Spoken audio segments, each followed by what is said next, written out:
Hello everyone, मेरा नाम है अमन और मैं आप सभी का स्वागत करता हूं agri entrance in BSc exams Adda 24/7 पर। तो आज हमारा सोइल फर्टिलिटी मैनेजमेंट का लेक्चर 5th रहने वाला है और जहां पर हम इसेंशियल प्लांट न्यूट्रिएंट्स के फंक्शंस एंड डेफिशिएंसी सिम्टम्स के बारे में बात कर रहे थे।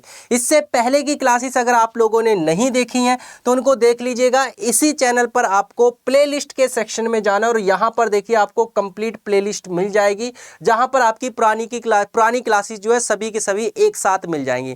क्लासेस को सीक्वेंस में देखना, तभी आपको चीजें समझ आएंगी और तभी आप सेमेस्टर को टॉप कर पाएंगे।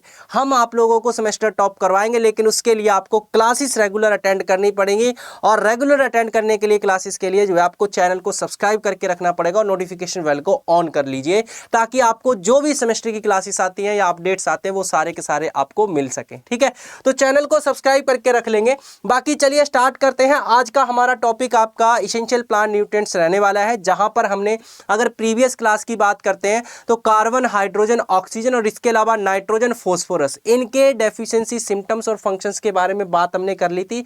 आज उससे आगे जो है हम पढ़ेंगे। इस क्लास की पीडीएफ आपको मेरे Telegram group agriculture by Aman sir पर मिल जाएगी, इसको ज्वाइन कर लेना। टेलीग्राम का लिंक आपको वीडियो के description box then comment box के अंदर मिल जाएगा। क्लास खत्म होने के बाद डिस्क्रिप्शन बॉक्स में अभी आपको दिख जाएगा, लगा होगा। ठीक है, देन इसके साथ ही साथ क्लास आपकी बायलिंगुअल रहेगी, ध्यान से सुनना और नोट करते रहना जो चीजें मैं आप लोगों को बता रहा हूं। तो सबसे पहला आज का हमारा जो एलिमेंट या न्यूट्रिएंट आ जाता है वो है आपका पोटेशियम। तो पोटेशियम के फंक्शन क्या होते हैं या कार्य क्या होते हैं, सबसे पहले तो आपको ये बताना है। चलो बताओ भाई।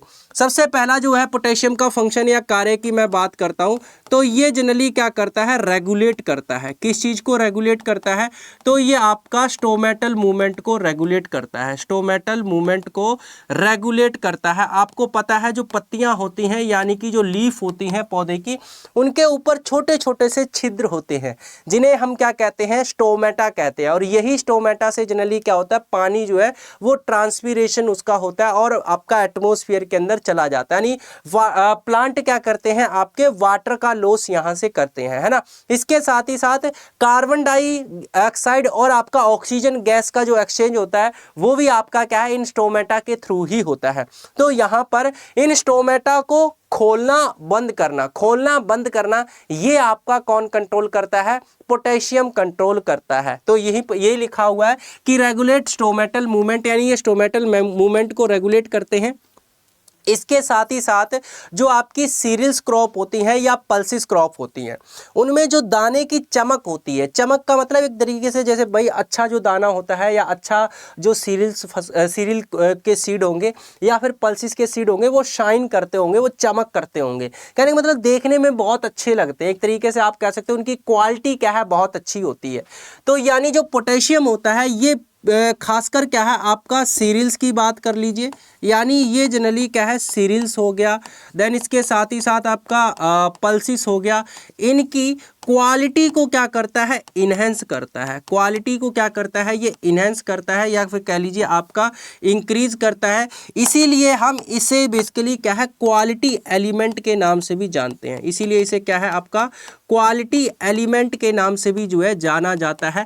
तो ये आपका नेक्स्ट फंक्शन आ जाता है, इसका कार्य आ जाता है। इसके अलावा इसके और फंक्शन या कार्यों की अगर मैं बात करता हूं तो पोटेशियम जो है वो लगभग क्या है, 60 एंजाइम्स, यानी कि प्लांट के अंदर लगभग जो है जो 60 एंजाइम्स होते हैं, 60 एंजाइम्स के आसपास क्या है, इनको एक्टिवेशन करने का काम होता है, यानी इनको एक्टिवेट करता है। ठीक है, इनको एक्टिवेट करता है। और इसके अलावा और अगर मैं बात करता हूं पोटेशियम की, तो पोटेशियम क्या करता है, प्लांट्स के अंदर जो है रेजिस्टेंट डेवलप करता है। किस चीज के लिए रेजिस्टेंट, ड्रोट के लिए, यानी सूखे के प्रति रेजिस्टेंट डेवलप करता है, या फिर आपका डिजीज के प्रति, या फिर लोजिंग के प्रति, या फिर आपका कह लीजिए सैलिनिटी के प्रति क्या है, रेजिस्टेंट डेवलप करता है। यानी जो ये आपका पोटेशियम है ये क्या करता है, आपका रेजिस्टेंट, ठीक है। रेजिस्टेंट डेवलप करता है किस किस चीज़ के प्रति, तो ये आपका लिख लेंगे आप लोग यहाँ पर ड्रोट, यानी सूखे के प्रति। भाई पौधा जो है कम पानी के अंदर भी क्या है आपका सर्वाइव कर सकता है, इसलिए क्या है इसके प्रति क्या है ये रेजिस्टेंट डेवलप करता है। इसके साथ ही साथ आपका डिजीज के प्रति यानी बीमारियों के प्रति, ठीक है। इसके अलावा आपका सैलिनिटी यानी सैलिनिटी के प्रति जो है, इसके अलावा आपका एक तरीके सैलिनिटी हो गया। देन इसके साथ ही साथ आप फ्रोस्ट के प्रति भी क्या है रेजिस्टेंट डेवलप करता है। और इसके साथ आपका लोजिंग, इसके साथ क्या है आपका लोजिंग।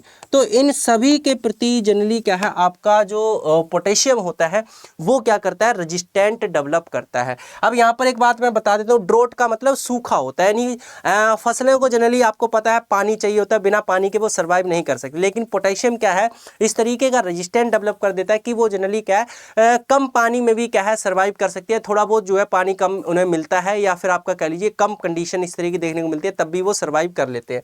नेक्स्ट डिजीज का आपको पता ही है। सैलिनिटी का मतलब क्या है, यानी मिट्टी के अंदर अगर सॉल्ट की कंसंट्रेशन ज्यादा होती है तब भी क्या है वो सर्वाइव कर सकते हैं।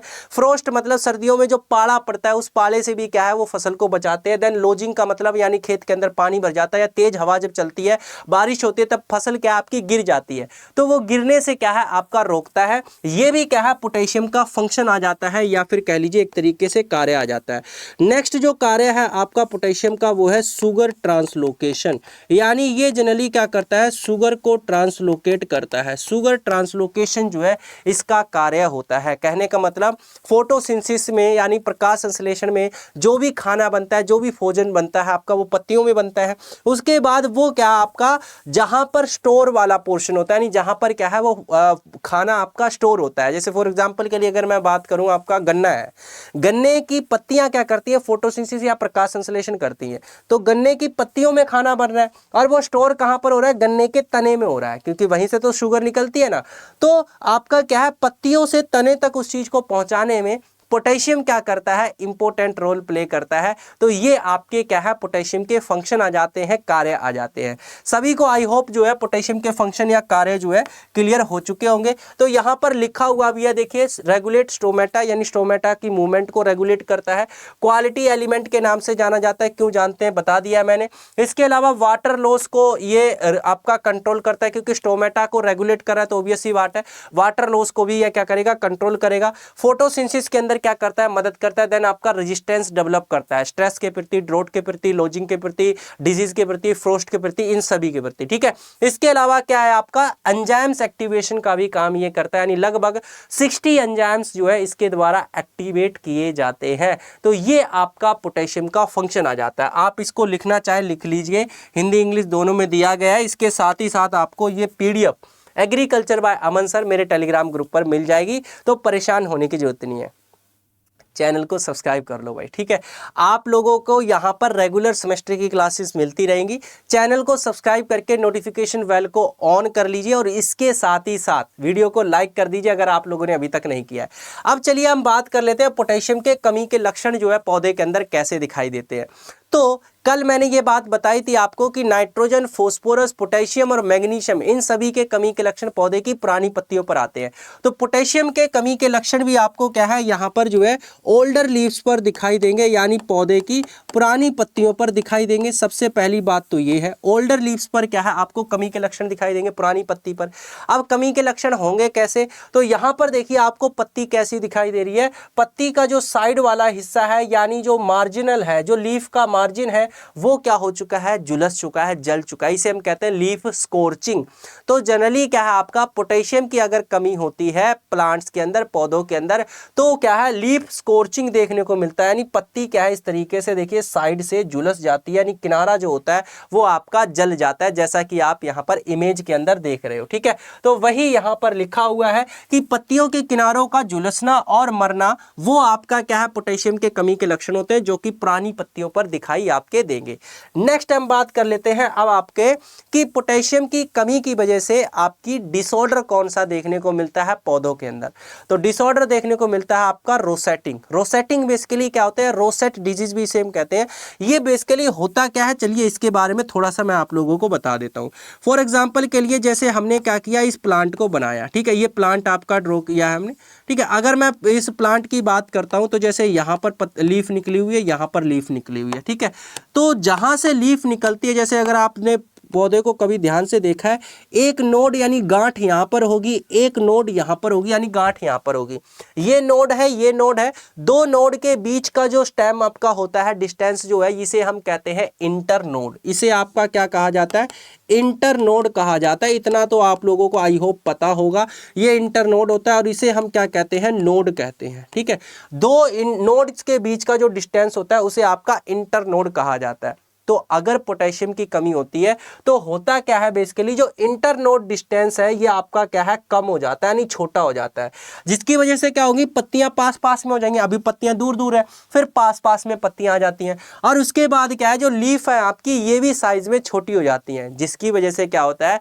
पौधा या प्लांट जो आपका इस तरीके से झाड़ी नुमा दिखाई देता है। और यही क्या कहलाता है? आपका रोसेट डिजीज कहलाता है, जो कि पोटेशियम की डेफिशिएंसी की वजह से देखने को मिलता है। तो ये आपका डिजीज के बारे में, यानी एक तरीके से कह लीजिए जो है फिजियोलॉजिकल डिसऑर्डर के बारे में बात होगी है। अब हम यहाँ पर बात करेंगे सेकेंडरी मैक्रोन्यूट्रिएंट के बारे में, यानी कि प्राइमरी मैक्रोन्यूट्रिएंट आपके कंप्लीट हो चुके हैं। अब चलिए जानते हैं सेकेंडरी मैक्रोन्यूट्रिएंट के क्या फंक्शन होते हैं और क्या इसके जो है डेफिशिएंसी सिम्टम्स होते हैं और कौन कौन से फिजियोलॉजिकल डिसऑर्डर होते हैं। फटाफट चैट बॉक्स के अंदर आप एक बार ये बता दोगे कौन कौन से सेकेंडरी मैक्रोन्यूट्रिएंट होते हैं। भाई सेकेंडरी मैक्रोन्यूट्रिएंट कौन कौन से हैं? तो सबसे पहली बात तो सेकेंडरी मैक्रोन्यूट्रिएंट आपके 3 होते हैं, ऑलरेडी मैंने आपको बताया था। कैल्शियम हो गया, मैग्नीशियम हो गया और नेक्स्ट आपका सल्फर आ जाता है। अब कैल्शियम को पौधा किस रूप में लेता है, मैग्नीशियम को किस रूप में लेता है, सल्फर को किस रूप में लेता है, ये चीज़ भी मैंने आप लोगों को बताई थी। लिख लो, दोबारा से रिपीट कर रहा हूँ। कैल्शियम को कैल्शियम 2 पॉजिटिव के रूप में प्लांट लेते हैं, मैग्नीशियम को मैग्नीशियम 2 पॉजिटिव के रूप में लेते हैं, सल्फर को आपका सल्फेट के रूप में जो है आपका लेते हैं, यानी SO4 2 नेगेटिव के रूप में जो है पौधे इनको अपटेक करते हैं। अब नेक्स्ट बात ये आ जाती है कि प्लांट इनको अपटेक कहाँ से करते हैं, यानी पौधों को ये मिलते कहाँ से हैं। तो ये बात भी बहुत अच्छे से जानते हैं कि ये सभी के सभी पौधों को कहाँ से मिलते हैं? सोयल से मिलते हैं, यानी मिट्टी से मिलते हैं। यानी सोयल सॉल्यूशन से प्लांट क्या करता है? इनको अपटेक करता है। अब नेक्स्ट बात ये आ जाती है कि इनके कमी के लक्षण जो है कौन से हिस्से पर, यानी पौधे के कौन से हिस्से पर दिखाई देते हैं? ओल्डर लीव्स पर, न्यू लीव्स पर या एपिकल बड पर। तो ये बात भी मैंने आप लोगों को बता दी है, हालांकि हम रिवाइज कर रहे हैं यहाँ पर एक तरीके से। कैल्शियम के जो कमी के लक्षण है वो आपके, क्योंकि कैल्शियम क्या इमोबाइल नेचर का होता है, तो इसके जो सिम्टम्स हैं या लक्षण है वो एपिकल बड पर दिखाई देते हैं, या जिसे हम क्या बोल सकते हैं? ग्रोइंग टिप भी कह सकते हैं, यानी ग्रोइंग टिप पर दिखाई देते हैं, या फिर आप मेरिस्टेमेटिक टिश्यूज भी आप बोल सकते हो। नेक्स्ट आपका मैग्नीशियम की बात करता हूं, तो इसके कमी के लक्षण जो है ओल्डर लीव्स पर, यानी जो आपकी पुरानी पत्तियां होती हैं पौधे की उस पर दिखाई देते हैं। और सल्फर के तो आप जानते ही हो, इसके कमी के लक्षण जो है आपके न्यू लीव्स पर, यानी नई पत्तियों पर क्या है आपके नजर आते हैं। सारी की सारी चीजें मैंने आप लोगों को पढ़ा दी हैं पहले से ही, ये वाली अब मैंने दोबारा से आपको ये रिपीट करवा दी है ताकि कंफ्यूजन ना हो, आप लोगों की चीजें रिवाइज होती रहे। आई होप क्लियर है। तो लाइक कर दो यार एक बार वीडियो को सभी बच्चे, और चैनल को सब्सक्राइब करके रख लेंगे जिन्होंने नहीं किया अभी तक। तो इतनी बात आप लोगों को समझ में आ चुकी है। चलो अब यहाँ पर सबसे पहले हम बात करते हैं कैल्शियम के बारे में, कि कैल्शियम का क्या रोल होता है या क्या फंक्शन होता है। आप सभी लोगों ने प्लांट सेल के बारे में जरूर पढ़ा होगा, छोटी क्लासेस के अंदर plant cell and animal cell के बारे में पढ़ा होगा। दोनों में जो मेजर डिफरेंस आपने पढ़ा होगा वो ये पढ़ा होगा कि जो प्लांट सेल होता है उसके अंदर सेल वॉल प्रेजेंट होती है, यानी प्लाज्मा मेम्ब्रेन के अलावा जो है उसके अंदर सेल वॉल और प्रेजेंट होती है। लेकिन एनिमल सेल के अंदर प्लांट जो सेल वॉल होती है वो आपकी प्रेजेंट नहीं होती है। ये डिफरेंस आप लोगों ने पढ़ा होगा। तो प्लांट सेल जो होता है जिसके अंदर क्या है आपकी सेल वॉल पाई जाती है, वो सेल वॉल क्या है डिफरेंट लेयर से मिलकर बनी होती है। जैसे आप यहां पर देखोगे ये आपके प्लांट सेल दिखाई दे रहे हैं, और इसकी जो आउटर कवरिंग है वो आपकी क्या है सेल वॉल है, जो आप बिल्कुल सेल की आउटर कवरिंग देख रहे हो, है ना। या फिर चलो मैं यहां पर जो है आपका बनाने की कोशिश करता हूं। जैसे ये आपका प्लाज्मा मेम्ब्रेन हो चुकी है, ये क्या है इसके अंदर न्यूक्लियस आपका हो चुका है, ये आपका क्या कहलाएगा साइटोप्लाज्म कहलाएगा। न्यूक्लियस के अंदर जो आपका लिक्विड भरा हुआ है, शेप भरा हुआ है, उसे हम क्या कहेंगे, उसे आपका जो है न्यूक्लियोप्लाज्म कहा जाएगा और दोनों को प्रोटोप्लाज्म कहते हैं, कल मैंने बताया भी था आप लोगों को। इसके चारों तरफ क्या है, एक और मेम्ब्रेन होती है इस तरीके से।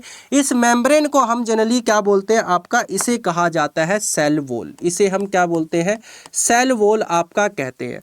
ये जो सेल वॉल होती है यानी इसे कोशिका भित्ति कहा जाता है। क्या कहते हैं हिंदी में, कोशिका भित्ति कहते हैं। ये जो सेल वॉल होती है, जैसा कि आप इसकी स्ट्रक्चर को या इसकी संरचना को यहाँ पर देख रहे हो, इसमें भी क्या है आपकी कह लीजिए डिफरेंट लेयर्स होती हैं। तो इस लेयर यानी कह लीजिए ये सेल वॉल का जो स्ट्रक्चर है ना, इसमें आपका कैल्शियम का इंपॉर्टेंट रोल रहता है। यानी कैल्शियम का सबसे पहला फंक्शन या कार्य आपका क्या हो जाता है, आपका formation of cell wall structure. ठीक है, formation of cell wall structure. यानी ये जनरली क्या है, जो सेल वॉल होती है उसके स्ट्रक्चर में क्या है, जो कैल्शियम है वो आपका इंपॉर्टेंट रोल प्ले करता है। पहला फंक्शन तो इसका ये हो चुका है। नेक्स्ट और दूसरा फंक्शन जो इसका होता है वो है सेल डिवीजन।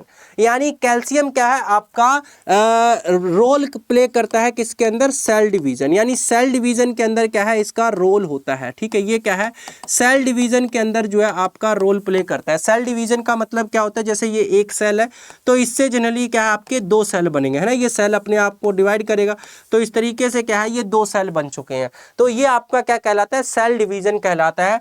तो इस सेल डिवीजन के अंदर क्या है आपका जो कैल्शियम है उसका इंपॉर्टेंट रोल यहाँ पर रहता है। इसके साथ ही साथ क्रोमोजोम्स के स्ट्रक्चर, जो क्रोमोजोम्स होते हैं उस क्रोमोजोम्स के स्ट्रक्चर में भी क्या है आपका, क्रोमोजोम स्ट्रक्चर में भी क्या है आपका कैल्शियम का इंपॉर्टेंट रोल रहता है। देन नेक्स्ट जो कैल्शियम का रोल आ जाता है वो ये आ जाता है, जो प्लांट्स होते हैं ना उनके बॉडी के अंदर ऑर्गेनिक एसिड प्रोड्यूस होते हैं। उन ऑर्गेनिक एसिड को न्यूट्रलाइज करने में कैल्शियम इंपॉर्टेंट रोल प्ले करता है। जैसे हमारे बॉडी के अंदर, पेट के अंदर कई बार आपको एसिडिटी हो जाती है ना, तो हमारे बॉडी के अंदर भी एसिड प्रोड्यूस होते हैं। तो जो है उसी तरीके से जो प्लांट्स हैं, पौधे हैं, उनके अंदर भी क्या है आपके ऑर्गेनिक एसिड प्रोड्यूस होते हैं और उन ऑर्गेनिक एसिड को न्यूट्रलाइज करने का काम कौन करता है, आपका कैल्शियम करता है। यानी कि ये क्या करता है, आपके जो ऑर्गेनिक एसिड प्रोड्यूस हो रहे हैं, ठीक है, जो ऑर्गेनिक एसिड प्रोड्यूस होते हैं उनको न्यूट्रलाइज करता है। उनको क्या करता है, न्यूट्रलाइज करता है। यानी कि उनको जो है उदासीन बना देता है। ठीक है, एसिडिक नेचर को क्या कर देता है, ये खत्म कर देता है, न्यूट्रलाइजेशन उनका जो है कर देता है। तो नेक्स्ट जो है फंक्शन या कार्य आपका कैल्शियम का ये आ जाता है। तो ये क्या है, कैल्शियम के इंपॉर्टेंट फंक्शन हो जाते हैं। सेल वॉल स्ट्रक्चर के अंदर इंपॉर्टेंट रोल है, सेल डिवीजन के अंदर इंपॉर्टेंट रोल है, क्रोमोसोम स्ट्रक्चर के अंदर इंपॉर्टेंट रोल है, ऑर्गेनिक एसिड को न्यूट्रलाइज करने का इंपॉर्टेंट रोल यहां पर आ जाता है। अब अच्छा मुझे एक बात बताओ, जो सेल प्लांट सेल है, प्लांट सेल के चारों तरफ जो सेल वॉल होती है, इस सेल वॉल का काम क्या होता है, फंक्शन क्या होता है? तो सिंपल सा आप क्या कहोगे, सर इस सेल वॉल का काम होता है कि सेल को ये रिजिड बना के रखता है। रिजिड का मतलब कठोर बना के रखता है, जैसा ये है उसी तरीके का इसको शेप जो है एक तरीके से इस पर्टिकुलर शेप में जो है इसको मेंटेन करके रखता है। क्योंकि सेल वॉल क्या है, वो आपकी जो है नॉन फ्लेक्सिबल होती है। प्लाज्मा मेम्ब्रेन आपकी फ्लेक्सिबल होती है बट सेल वॉल आपकी इतनी ज़्यादा फ्लेक्सिबल नहीं होती है। तभी आपने देखा होगा जो प्लांट का आउटर जो स्टेम होता है, तना होता है, वो बहुत ज़्यादा कठोर होता है ना। वो रीजन आपका ये सेल वॉल की वजह से ही ऐसा होता है। तो सेल वॉल एक तो आपका रिजिड बना के रखता है सेल को, दूसरा क्या करता है, सेल वॉल जो है वो आपका बाहर के जो भी दुश्मन है, लाइक इंसेक्ट हो गया, इंसेक्ट हो गया या पैथोजेंस वगैरह हो गए, यानी कि जो डिजीज कोज करते हैं, उन सभी से सेल को प्रोटेक्ट करके रखता है, बचा कर रखता है। यानी एक तरीके से कवच का काम करता है सेल के लिए, है ना। तो ये क्या है, सेल वॉल के फंक्शन होते हैं। क्यों बता रहा हूं, अभी आपको समझ में आ जाएगा जब अभी आगे हम पढ़ेंगे। फिलहाल इतनी बात आप लोग जान लीजिए, समझ लीजिए। तो ये आप क्या है, आपके कैल्शियम के रोल हो जाता है या फंक्शन हो जाते हैं।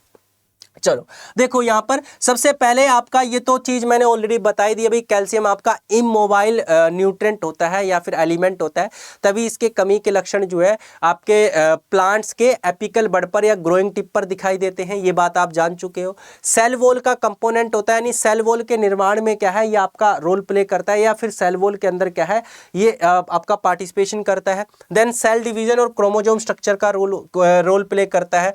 Then neutralization of organic acid acid organic acid को क्या करता है, न्यूट्रलाइज करता है। और इसके अलावा एक और इंपॉर्टेंट रोल होता है इसका, इन हाई एक्सेस में इंड्यूस पोटेशियम डेफिशिएंसी। अगर मान लीजिए कैल्शियम का मात्रा ज़्यादा है तो उस केस के अंदर क्या होता है, आपका पोटेशियम की डेफिशिएंसी हो जाती है। तो ये आपका पोटेशियम और कैल्शियम में क्या रिलेशन है वो यहाँ पर आपका बताया गया। अगर मान लीजिए बाई चांस कैल्शियम की मात्रा ज़्यादा हो जाती है, एक्सेस में कैल्शियम हो जाता है, तो पोटेशियम की क्या है, डेफिशिएंसी जो है पौधे के अंदर देखने को मिलती है। तो ये आपका रिलेशन आप यहाँ पर इसको याद रखिएगा, इंपॉर्टेंट है, कई बार पूछ लिया जाता है ऐसा कौन सा एलिमेंट है जिसके एक्सेस की वजह से पोटेशियम की डेफिशिएंसी देखने को मिलती है, तो वो आपका कौन सा है, कैल्शियम है। अब चलिए नेक्स्ट हम बात कर लेते हैं कैल्शियम के डेफिशिएंसी सिम्टम्स के बारे में। तो सबसे पहली बात तो ये है कि इसके डेफिशिएंसी सिम्टम्स आपको दिखाई कहाँ पर देते हैं, तो एक बार नहीं कई बार अभी तक मैं रिपीट कर चुका हूँ, क्योंकि ये इमोबाइल नेचर का है, यानी पौधे के अंदर ये मूव नहीं करता है, इसीलिए इसके कमी के लक्षण आपके क्या है, पौधे के एपिकल बड पर दिखाई देंगे। एपिकल बड का मतलब यानी ग्रोइंग टिप पर दिखाई देंगे, ग्रोइंग हिस्से पर दिखाई देंगे, जैसा कि यहाँ पर देख रहे हो।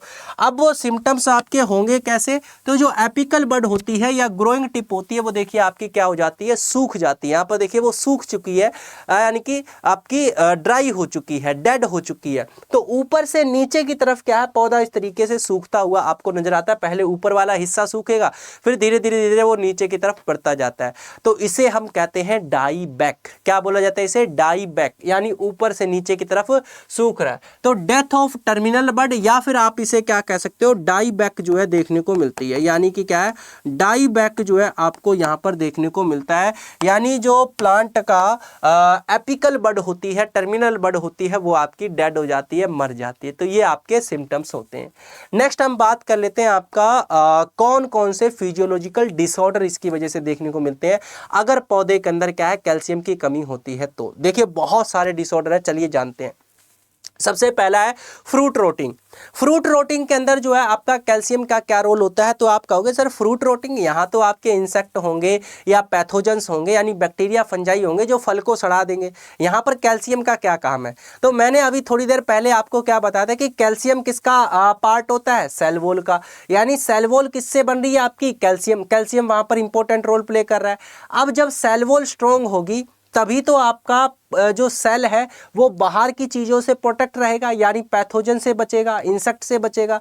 अगर सेल वॉल आपका मान लीजिए कैल्शियम की कमी हुआ है, कैल्शियम की कमी होगी तो सेल वॉल नहीं बनेगी, सेल वॉल नहीं बनेगी तो आसानी से कोई भी पैथोजन या इंसेक्ट उसके ऊपर अटैक कर सकता है, तो आसानी से वो क्या हो जाएगा, सड़ जाएगा फल या रोट हो जाएगा। तो इसीलिए फ्रूट रोटिंग में भी क्या है, अगर कैल्शियम की कमी होती है तो फ्रूट रोटिंग ज़्यादातर देखने को मिलती है। नेक्स्ट आपका पॉपिंग ऑफ ग्राउंडनट है ना, बचपन में आप या अभी भी मूंगफली तो खाते ही होंगे, सर्दियों में खाई होगी। कई बार मूंगफली क्या है आप अंदर से आपकी खाली निकल जाती है, इसलिए इस तरीके से दाना उसके अंदर नहीं निकलता है। आप खोलते हो उसको, देखा दाना है ही नहीं है, बहुत छोटा सा है, तो इसे हम पॉपिंग ऑफ ग्राउंडनट कहते हैं। ये भी कैल्शियम की कमी की वजह से होता है। Black heart of groundnut and salary है ना, ग्राउंडनट यानी मूंगफली की बात हो रही है, सेलरी ये भी आपकी एक लीफी वेजिटेबल होती है, पालक की तरह ही देखने को मिलती है, पालक की तरह या धनिया की तरह ही आपकी होती है। इसका स्टेम या फिर आपका कह लीजिए पत्तियां जो है, तो इसमें देखिए आपका ब्लैक हार्ट का मतलब यहाँ पर सेंटर की बात हो रही है। तो इसका देखिए जो ग्रोइंग पॉइंट है यहाँ पर देखिए आपको सूखा हुआ नजर आ रहा है इमेज के अंदर, आ रहा है कि नहीं आ रहा है। तो यही आपका ब्लैक हार्ट ऑफ ग्राउंडनट या सेलरी कहलाता है, जो कि कैल्शियम की कमी की वजह से देखने को मिलता है। नेक्स्ट आपका वाटर कोर ऑफ एप्पल, यानी जब सेब को आप काटते हो तो अंदर से इस तरीके से वाटरी अपीयरेंस दिखाई देती है, ये वाटर कोर ऑफ एप्पल कहलाता है, जो कि क्या है आपका कैल्शियम की कमी की वजह से होता है। रीजन क्या है, क्योंकि सेल वॉल क्या आपकी कमजोर हो चुकी है, जिसकी वजह से अंदर से जो प्रोटोप्लाज्म या फिर कह लीजिए साइटोप्लाज्म जो है वो क्या आपका सेल से बाहर निकल जाता है और वाटरी अपीयरेंस दिखाई देती है। कैविटी स्पॉट ऑफ कैरेट, अपने दांतों में भी कैविटी लगती है ना, ब्लैक कलर के स्पॉट पड़ जाते हैं, कीड़ा लग जाता है दांतों में। सेम उसी तरीके से देखिए गाजर के अंदर भी आपको कीड़ा लगा हुआ नजर आ रहा है, यानी कैविटी वाले स्पॉट आपको दिखाई दे रहे हैं, तो इसको हम कैविटी स्पॉट ऑफ कैरेट कहते हैं, जो कि कैल्शियम की कमी की वजह से होता है।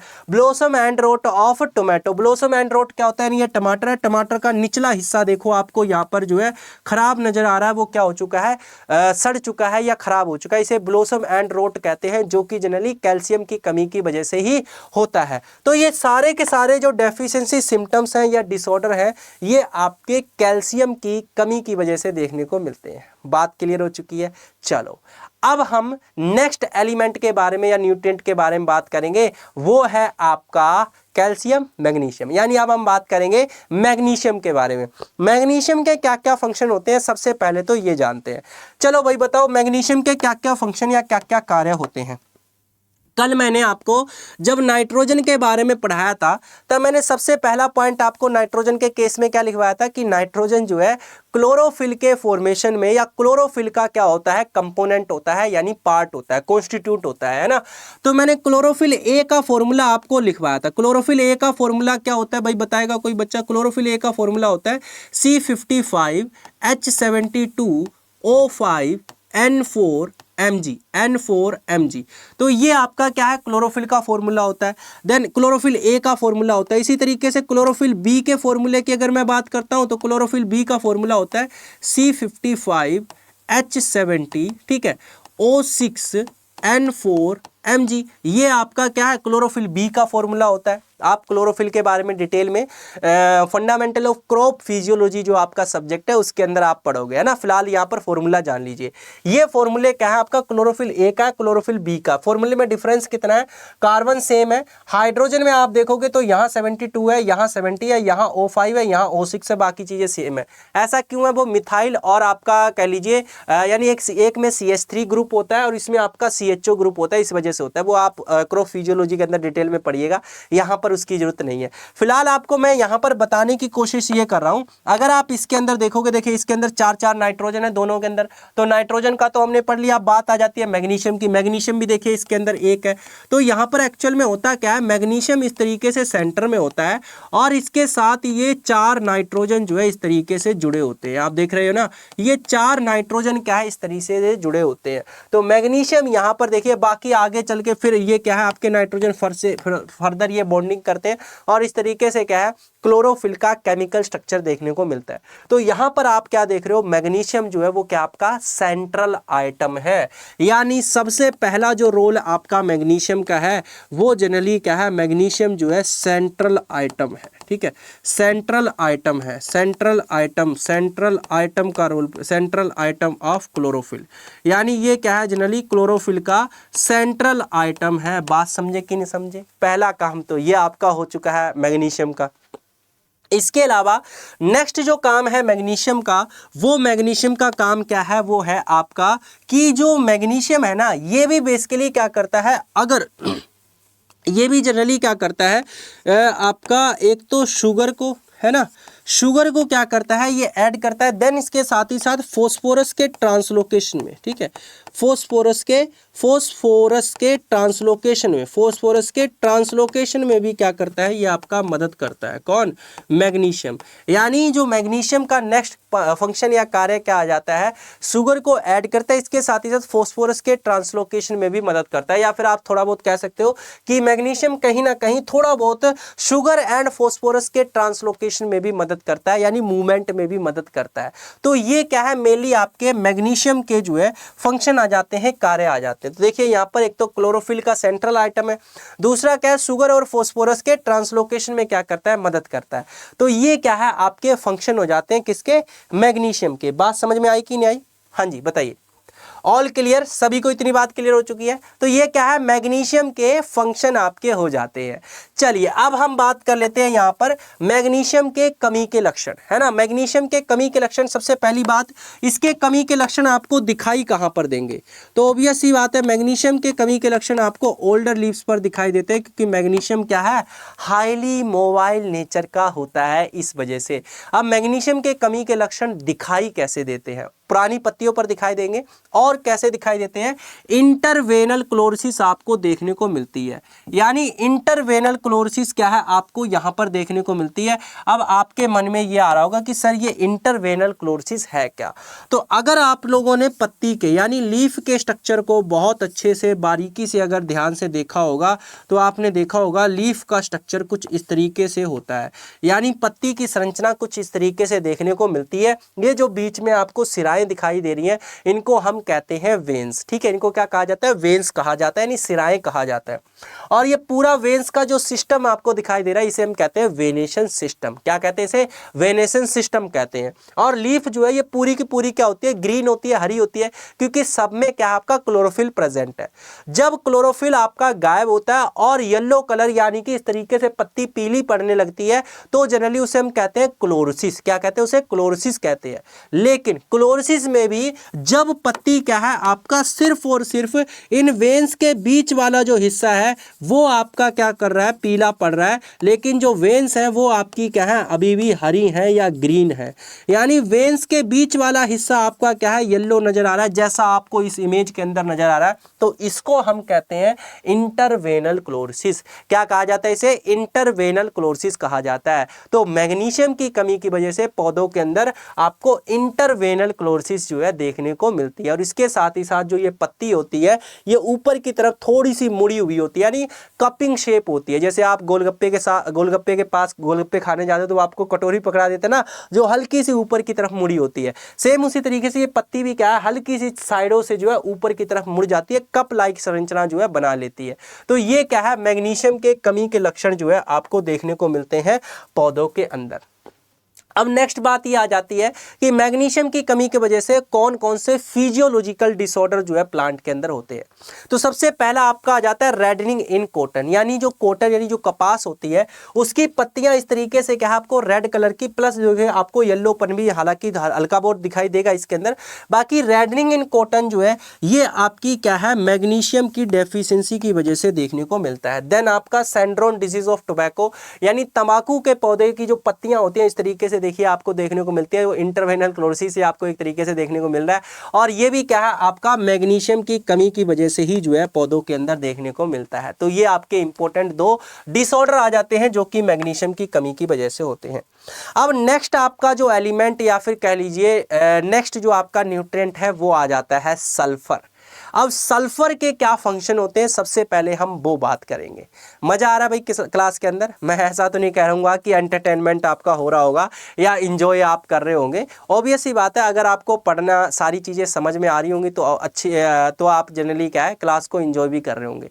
बट यहाँ पर चुटकुले या जोक वगैरह वो तो मैं खैर मार नहीं रहा हूँ, बट हाँ फिर भी पढ़ने में यानी कि पढ़ने में मज़ा आ रहा है, कहने का मतलब ये चीज़ें आपको सारी की सारी समझ आ रही होंगी, है ना। ऐसा नहीं है कि यार क्या पढ़ाए जा रहे हो, क्या है ये तो चीज़ समझ ही नहीं आ रही है। तो नो डाउट आप 24 घंटे आपके पास है, एंटरटेनमेंट आप करते रहते हैं, बट ये 1 घंटे की क्लास है, इसको आराम से डेली की डेली आपको लगा लेना है 3 बजे, ठीक है। ओके, उसके लिए चैनल को सब्सक्राइब करके नोटिफिकेशन बेल को ऑन कर लेंगे ताकि आपको ये क्लासेस डेली की डेली मिलते रहें। बाई चांस अगर आप भूल भी जाते हो ताकि आपके पास नोटिफिकेशन आता रहे। चलो अब नेक्स्ट यहाँ पर सल्फर के फंक्शन की या कार्य की बात कर लेते हैं। तो सबसे पहला जो फंक्शन या कार्य सल्फर का होता है वो जनरली क्या होता है? जो ऑयल सीड क्रॉप होती है, ऑयल सीड क्रॉप पता है किसे कहते हैं भाई? ऑयल सीड क्रॉप्स पता है किसे कहा जाता है? सभी बच्चे जानते होंगे ऑयल सीड क्रॉप किसे कहते हैं। यानी जो तेल वाली फसलें होती हैं जिनके बीजों से तेल निकाला जाता है, जैसे मस्टर्ड होगी, है ना, या सोयाबीन वगैरह हुई, ये ऑयल सीड क्रॉप आपकी है, या ग्राउंडनट वगैरह ऑयल सीड क्रॉप है। तो ऑयल सीड क्रॉप्स के अंदर जो ऑयल बनता है, जो बीजों के अंदर ऑयल होता है ना, उस ऑयल के यील्ड को ये क्या करता है? सल्फर आपका बढ़ाता है, इंक्रीज करता है, बढ़ाता है, ठीक है। देन इसी तरीके से पल्सिस के अंदर, पल्सिस जो होती है, पल्सिस जो क्रॉप्स होती है या पल्सिस के अंदर आपका ये किससे रिच होती है? प्रोटीन रिच होती है। तो पल्सिस के अंदर जो प्रोटीन क्वांटिटी है उसको इंक्रीज करने में सल्फर का क्या है? इंपॉर्टेंट रोल रहता है। देन नेक्स्ट आपका सल्फर का जो रोल आ जाता है वो क्या है आपका? अमीनो एसिड, यानी सल्फर जो है आपके 3 अमीनो एसिड को बनाने में बहुत मदद करता है। और वो अमीनो एसिड कौन से हैं आपके? सल्फर कंटेनिंग अमीनो एसिड उन्हें कहते हैं। उन्हें क्या कहते हैं? सल्फर कंटेनिंग अमीनो एसिड कहते हैं, क्योंकि उनके अंदर क्या है? सल्फर पाया जाता है, इसीलिए सल्फर कंटेनिंग अमीनो एसिड, यानी उनके अंदर अमीनो एसिड देखने को मिलता है। वो अमीनो एसिड आपके हैं सिस्टीन, ठीक है, लिख लीजिए आप सिस्टीन। देन इसके अलावा आपका आ जाएगा सिस्टाइन, एंड इसके साथ ही साथ आपका आ जाएगा मीथियोनाइन। तो ये आपके 3 अमीनो एसिड हैं, जिन 3 अमीनो एसिड के अंदर क्या है आपका सल्फर पाया जाता है। तो इन्हीं को हम क्या कहते हैं? सल्फर कंटेनिंग अमीनो एसिड कहते हैं। क्या बोलते हैं इन्हें? सल्फर कंटेनिंग अमीनो एसिड जो है इन्हें आपका कहा जाता है अमीनो एसिड, ठीक है, सल्फर कंटेनिंग अमीनो एसिड। यहाँ पर भी क्या है आपका सल्फर का इंपॉर्टेंट रोल रहता है। नेक्स्ट इसके अलावा सल्फर का जो फंक्शन या कार्य आ जाता है, वो कार्य या फंक्शन क्या है, आपने मस्टर्ड ऑयल का पता होगा। मस्टर्ड ऑयल यानी जो प्योर सरसों का तेल होता है ना, जब आप उसे गर्म करते हो तो गर्म करते हो उससे एक चरपराहट सी निकलती है, जिससे आपकी आंखों में क्या है जलन होने लगती है, आंसू निकलने लगते हैं। आई होप आपने इस तरीके की चीजें फील की होंगी, लड़कियों ने तो खासकर इस तरीके की चीजों को फील किया होगा, है ना।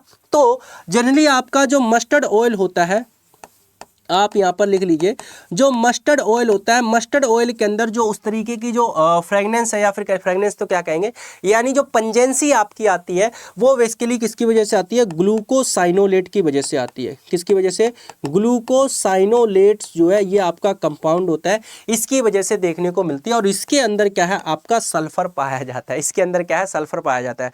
इसके अलावा जो आपका प्याज है, यानी जो अनियन है, उसके अंदर जब आप उसको कट करते हो तो उससे आप वो भी आपको रुला देता है। इसके साथ ही साथ प्याज के अंदर जो है आपकी एक तरीके से कह लीजिए फ्रेगनेंसी आप कह सकते हो, बदबू तो नहीं कहोगे, फ्रेगनेंस आपकी देखने को मिलती है, जो उसमें से जो आपकी कह लीजिए एक तरीके से एरोमा जो निकलता है, वहां पर भी क्या आपका सल्फर पाया जाता है, यानी अलाइल प्रोपाइल डाई सल्फाइड आपका कंपाउंड होता है, जिसकी वजह से वो होता है। तो वहां पर भी क्या है अलाइल प्रोपाइल डाई सल्फाइड, वहां पर भी क्या है सल्फर आपका प्रेजेंट होता है।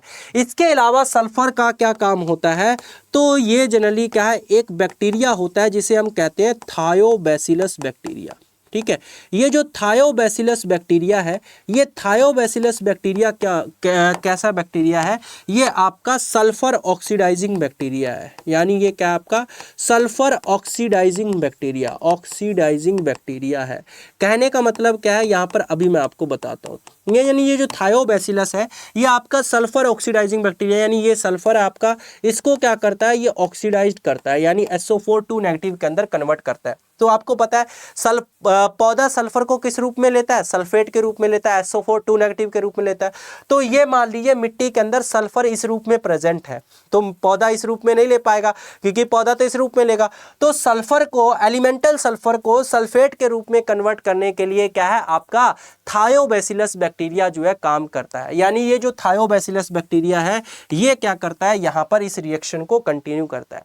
अब थायोबैसिलस बैक्टीरिया बेवकूफ थोड़ी है जो फ्री में काम करेगा, वो इसलिए ये काम करता है क्योंकि इस बैक्टीरिया को इस सल्फर से क्या मिलती है, एनर्जी मिलती है, और इसे एनर्जी चाहिए तो ऑब्वियस सी बात है वो सल्फर को कंज्यूम करेगा, खाएगा, उसका यूज करेगा, और वो क्या करता है हमारा भी फायदा कर देता है। तो थायोबैसिलस बैक्टीरिया की एक्टिविटी के लिए भी क्या है सल्फर आपका जरूरी होता है, और यही सल्फर फिर बाद में पौधों को अवेलेबल होता है। समझे कि नहीं समझे। तो ये क्या है आपके सल्फर के फंक्शन आ जाते हैं या कार्य आ जाते हैं। चलो नेक्स्ट जो है अब हम यहाँ पर देखिए आपका एक बार देख लेते हैं ऑयल सीड और पल्सिस के अंदर, यानी ऑयल सीड के अंदर ऑयल और पल्सिस के अंदर प्रोटीन कंटेंट को क्या करता है, ये बढ़ाता है। जैसा आप यहाँ पर देख रहे हैं तिलहन और दालों में क्या है तेल और प्रोटीन बढ़ाने हेतु क्या है आवश्यक होता है। नेक्स्ट अमीनो एसिड, जैसे कि आपका सिस्टीन, सिस्टाइन एंड मिथियोनाइन, इन तीनों अमीनो एसिड के निर्माण में सल्फर का इंपॉर्टेंट रोल है, बता दिया है। और इसके साथ ही साथ ग्लूकोसाइनोलेट जो कि आपका मस्टर्ड ऑयल के अंदर देखने को मिलता है, जिसकी वजह से पंजेंसी होती है, वो भी सल्फर की वजह से ही होता है। सल्फर ऑक्सीडाइजिंग बैक्टीरिया जिसके अंदर आपका थायोबैसिलस आ जाता है, इसके फंक्शन में या कार्य में भी क्या है आपका सल्फर जो है वो इंपॉर्टेंट रोल प्ले करता है। अब नेक्स्ट बात आ जाती है सल्फर के कमी के लक्षण कहां पर दिखाई देते हैं। तो सबसे पहली बात तो यही है, सल्फर के कमी के लक्षण क्या है आपके न्यू लीव्स पर, यानी जो नई पत्तियां होती हैं उस पर दिखाई देते हैं, क्योंकि सल्फर आपका कैसा है लेस मोबाइल है। और सिम्टम्स इसके दिखाई कैसे देते हैं, तो बिल्कुल नाइट्रोजन जैसे ही सिम्टम्स होते हैं, यानी जैसे नाइट्रोजन की डेफिशिएंसी के सिम्टम्स होते हैं वैसे ही इसके होते हैं। बस फर्क इतना है कि नाइट्रोजन के डेफिशिएंसी के सिम्टम्स जो है पौधे की पुरानी पत्तियों पर आते हैं, और इसके डेफिशिएंसी के सिम्टम्स क्या है नई पत्ती पर आते हैं। तो देखिए यहाँ पर नाइट्रोजन की कमी जैसे लक्षण, लेकिन यह क्या है नए पत्तों पर दिखाई देते हैं, यानी symptom similar to nitrogen deficiency but occurs on new leaves. तो ये क्या है इसके अंदर जो है अंतर होता है, या फिर कह लीजिए आपका एक तरीके से डिफरेंस देखने को मिलता है। अब बात कर ले डिसऑर्डर की, तो आपका जो पैडी है, धान है, उसके अंदर एक डिसऑर्डर होता है जिसे हम एक्योची कहते हैं। ये जो एक्योची डिसऑर्डर है ये किसकी वजह से होता है? धान के खेत के अंदर क्या होता है आपका H2S यानी हाइड्रोजन सल्फाइड गैस जो है ये आपकी प्रोड्यूस होती है। ये हाइड्रोजन सल्फाइड गैस प्रोड्यूस हो रही है, यानी यहाँ पर देखिए सल्फर है आपका, हाइड्रोजन सल्फाइड, सल्फर यहाँ पर है, तो हाइड्रोजन सल्फाइड गैस के ज़्यादा होने की वजह से यानी टॉक्सिसिटी की वजह से क्या है देखने को मिलता है, आप कह सकते हो सल्फर टॉक्सिसिटी की वजह से क्या है आपका ये जो डिजीज है वो देखने को मिलती है। डेफिशिएंसी की वजह से नहीं, टॉक्सिसिटी की वजह से, यानी ज्यादा होता है इस वजह से। ठीक है, नेक्स्ट आपका येलोइंग इन टी, यानी जो चाय होती है, चाय की पत्तियां इस तरीके से पीली पड़ जाती हैं, तो ये क्या है आपका सल्फर की डेफिशिएंसी की वजह से होता है। तो ये आपके डेफिशिएंसी के सिम्टम्स आ जाते हैं, सॉरी डेफिशिएंसी से डिसऑर्डर आ जाते हैं जो कि आपके सल्फर की कमी की वजह से होते हैं। तो ये थे आपके मैक्रोन्यूट्रिएंट के फंक्शन। अब यहाँ पर आज की क्लास में भाई हमारा इतना ही। अब जाते जाते एक इन्फॉर्मेशन आप लोगों को देना चाहूँगा। देखो, अगर आप लोग बीएससी एग्रीकल्चर सेकंड सेमेस्टर को सही तरीके से, बेहतरीन तरीके से पढ़ना चाहते हैं, यानी बाकी सब्जेक्ट्स को भी, क्योंकि यूट्यूब पर आपके लिमिटेड सब्जेक्ट आपको मिल पा रहे, बट सेमेस्टर में आपके और सब्जेक्ट भी है। और टॉप करने के लिए ऐसा नहीं है कि एक सब्जेक्ट पढ़ के ही आप टॉप कर जाएंगे या एक सब्जेक्ट पढ़ के ही आप आगे के सेमेस्टर में अच्छे मार्क्स स्कोर कर लेंगे या इस सेमेस्टर में अच्छे मार्क्स स्कोर कर लेंगे। नहीं, सारे सब्जेक्ट्स को आपको इक्वल यहाँ पर टाइम और इक्वल इंपॉर्टेंस देनी पड़ेगी, सारे सब्जेक्ट को इक्वली पढ़ना पड़ेगा। तो उसके लिए आप जो है बीएससी एग्रीकल्चर सेकंड सेमेस्टर के कंप्लीट बैच के अंदर एनरोल कर सकते हैं, जहां पर आपको टोटल 14 सब्जेक्ट मिल रहे हैं। ये रहे वो आपके 14 सब्जेक्ट, और इनमें से आपके 5 से 6 सब्जेक्ट आपके सेमेस्टर के अंदर होंगे, वो आपके मैच कर जाएंगे। एक बार मैं बता देता हूं क्लासेस आपको कौन कौन सी इसके अंदर। देखिए, जो फंडामेंटल ऑफ जेनेटिक्स है पेड बैच के अंदर कंप्लीट हो चुका है। माइक्रोबायोलॉजी अभी स्टार्ट होना है, जस्ट आपका 2-4 दिन में स्टार्ट हो जाएगा। फंडामेंटल ऑफ क्रॉप फिजियोलॉजी ये भी 2-4 दिन में 100% आपका स्टार्ट हो जाएगा। और इकोनॉमिक्स, ये 3 सब्जेक्ट आपके अभी स्टार्ट नहीं हुए जो ऑनेस्ट है। ठीक है, लेकिन हाँ ये है कि आपके विद इन 3 to 4 डेज में के अंदर अंदर आपके ये सब्जेक्ट स्टार्ट हो जाएंगे। लेकिन बाकी के जो आप देख रहे हो, कंजर्वेशन, वाटर कंजर्वेशन इंजीनियरिंग, ये आपका complete soil and water conservation engineering, इसका मैंने कंप्लीट सिलेबस करवा दिया। ये मैं इसलिए बता रहा हूँ, ऑनेस्ट रिव्यू इसलिए दे रहा हूँ भाई, आप में से बहुत सारे बच्चे ये कह रहे हो कि सर 6 महीने के अंदर अंदर जो है आप पूरे के पूरे सिलेबस को कैसे कवर करवा दो, है ना। तो उसकी जिम्मेदारी हमारी है, आप लोग परेशान ना हो, जो ऑनेस्ट है वो मैं आप लोगों को बता रहा हूं। ठीक है, क्योंकि यहाँ पर आपको अलग अलग टीचर्स, ऐसा नहीं है कि मैं अकेला ही सारे सब्जेक्ट पढ़ा रहा हूँ, आपको अलग अलग टीचर्स यहाँ पर अपने अपने सब्जेक्ट पढ़ा रहे हैं और 6 के 6 दिन आपको क्लासेस मिल रही है। तो ऑब्वियस सी बात है आपका सिलेबस कंप्लीट हो जाएगा और वो हमारी जिम्मेदारी है, डोंट वरी। ठीक है, तो यहाँ पर देखो आपका इसके अलावा बाकी जितने भी सब्जेक्ट है सबके सब जो है यहाँ पर आपके चल रहे हैं फिलहाल। और जो है आपकी अगर मैं बात करता हूँ जेनेटिक्स, इसके अलावा soil and water conservation engineering, ये सारे के सारे आपके कंप्लीट भी हो चुके हैं। ठीक है भाई, ये तो आपके सब्जेक्ट से रिलेटेड बात होगी। अब यहाँ पर आपको क्लास नोट दिए जाएंगे, A4 साइज की PDF दी जाएगी, जिनको आप डाउनलोड कर सकते हो और प्रिंट आउट करवा के अपने पास हमेशा के लिए रख सकते हो। इस बैच की वैलिडिटी आपकी 6 महीने रहने वाली है। पेपर भी आपको यहाँ पर सॉल्व करवाए जाएंगे, फीचर आप देख सकते हो। प्राइस की अगर मैं बात करता हूँ 2849 रुपए अभी फिलहाल में इसका प्राइस है, क्योंकि अभी सेल लाइव है, अदरवाइज इसका प्राइस बढ़ जाएगा और 3400 समथिंग इसका प्राइस देखने को मिलता है। कैसे एनरोल कर सकते हो? सिंपली आपको क्या करना है, अड्डा 24/7 का मोबाइल एप्लीकेशन डाउनलोड कर लेना, प्ले स्टोर से लॉगिन करते समय गवर्नमेंट जॉब एग्जाम में एग्रीकल्चर सेलेक्ट करना। इस तरीके से ऐप खुलकर आ जाएगी। इस ऐप के राइट साइड बॉटम में आपको स्टोर का ऑप्शन नजर आएगा, इस पर क्लिक करना, ऊपर आपको सर्च कर लेना है फिर BSc agriculture second semester batch. आपको थोड़ा सा स्क्रॉल करोगे, यहां पर सेकंड सेमेस्टर का बैच नजर आएगा, आपको वहां पर Y1021 कूपन कोड लगाना है, प्लस आपको कॉइंस यूज करना है और आपको 81% का डिस्काउंट मिल जाएगा। और यही बैच जो मैं दिखा रहा हूं 2849 रुपए में आपको पड़ जाएगा डिस्काउंट के साथ। तो जाओ एनरोल करो और अपनी तैयारी स्टार्ट करो। दूसरा तरीका क्या है, आप सिंपली अड्डा 24/7 की मोबाइल अड्डा 24/7 सर्च करना, पहली वेबसाइट पर जाना, ऑल कोर्सेज के अंदर गवर्नमेंट जॉब एग्जाम में एग्रीकल्चर में जाना है। यहां पर देखो आपको बीएससी एग्रीकल्चर सेमेस्टर नजर आएगा, ये रहा सेकंड सेमेस्टर का बैच, और यहां पर आपको मोर ऑफर पर जाना है। ठीक है, मोर ऑफर पर जाने के बाद यहां पर आप कूपन कोड लगा सकते हो Y1021। ठीक है भाई। Y1021 आपको कूपन कोड लगाना है, 2999 दिखा रहा है। आप जब कॉइन्स यूज करोगे 2849 रुपए में ये बैच आपको मिल जाएगा जब ऐप से परचेज करोगे। अगर कोई भी आपकी क्वेरी है, कोई भी समस्या है, तो आप मेरे टेलीग्राम पर मुझे मैसेज कर सकते हो, मैं आपकी 100% हेल्प करूंगा। PDF भी आपको यहाँ पर मिल जाएगी, टेलीग्राम का लिंक आपको वीडियो के डिस्क्रिप्शन बॉक्स में मिल जाएगा। इसके साथ ही साथ आपको मान लीजिए बैच के अंदर एनरोल करने में कोई दिक्कत है, कोई करियर गाइडेंस चाहिए, तो आप इस नंबर पर कॉन्टैक्ट कर सकते हैं, आपको पूरी हेल्प की जाएगी बिल्कुल फ्री ऑफ कॉस्ट। और फिलहाल के लिए इतना ही, मिलते हैं नेक्स्ट सेशन के अंदर। जाते जाते सेशन को लाइक कर देंगे, चैनल को सब्सक्राइब कर लेंगे, नोटिफिकेशन बेल को ऑन कर लेंगे। चैनल को सब्सक्राइब जरूर कर लेना, आपको सेमेस्टर टॉप हम करवाएंगे। ठीक है, ऑल द बेस्ट।